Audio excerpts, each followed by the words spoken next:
Dispelling the myths about antidepressants.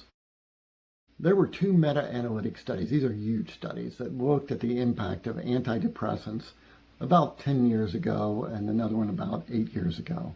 Both of these studies found the same thing, and it was essentially this. Antidepressants work fairly well when we compare it to a sugar pill, a placebo that has no effect. But compare it to a live placebo, a drug that makes the person think they've got the real McCoy, so to speak.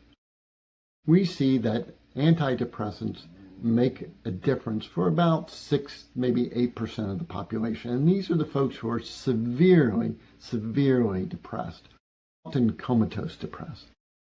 So that data has been out there for quite a while.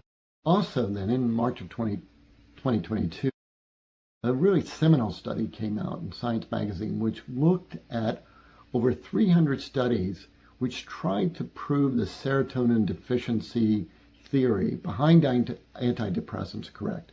Most of these studies were conducted by the pharmaceutical industry, and in that summary journal article, they concluded that not one of the studies demonstrated that there was a serotonin deficiency involved with antidepressants. Now, do a lot of people feel better after taking it? Yes, no doubt. You may be one of those folks. But what we do know is if we give individuals, adults, children, a sort of live placebo, something that kind of creates symptoms similar, we get almost identical effect. So it is the belief in that medication that is really making the big difference.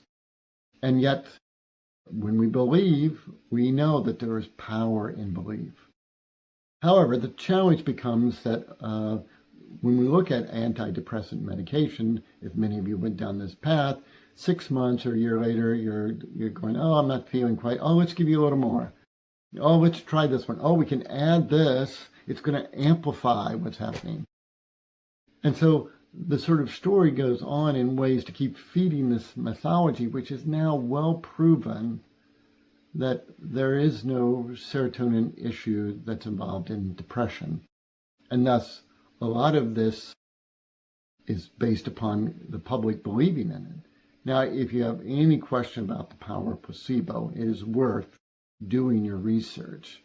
Whether we look at surgeries or whether we look at medications, we look at cancer treatment, we see over and over again, if I believe in the treatment is likely to make things better. And yet, over time, what we see with antidepressants is 6 months, a year, 3 years, 10 years. You look at somebody who's on an antidepressant and you ask them if they're happy, unlikely that you'll get that they're happy. They're afraid to come off of it because the side effects are so horrendous. It has to be done carefully. Here in our clinic at Capital District Neurofeedback, we often help our clients either get off of medications, or if they're off medications, we help them with depression, because with neurofeedback, we're able to actually change the brain in predictable ways to improve that brain's performance and to actually help folks get happier and find more ease and less anxiety in their life. But if you're interested in this issue of antidepressants and their effectiveness, just search for meta-analysis of antidepressants. You'll find one large study done here, one in Europe. You also, in March 2022, find that Science journal article, which reviews the mythology of the serotonin effect of antidepressants. Alrighty, well, if you have questions about neurofeedback and how it can help you or someone in your family, just give me a call or set up a free consult. You can do that on my website. No charge, you just get to ask questions. I hope you find this helpful. I'm Dr. Randy Kale. I look forward to chatting with you perhaps. Take care.